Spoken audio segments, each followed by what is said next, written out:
company ला रोजे पोसे भन्ने नि यसको सनस्क्रिन यसको सनब्लक त मैले लिजेको पहिला के हो आँखा पोल्दैन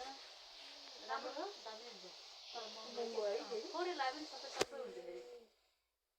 पहिला नेपालबाट यिनीहरू नयाँ पाउँदा मैले यहीँ मेडिकलबाट नफेरि 26 रुपियाँ 27 रुपियाँ त्यति बेला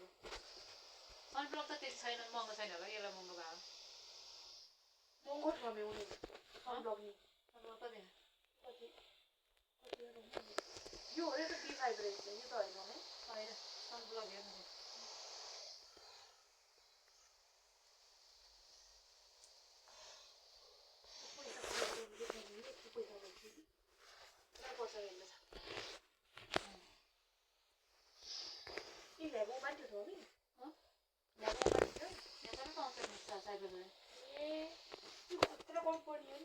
सबै पाउँछ त नि पैसा पनि नभएर फ्रान्स अमेरिका यता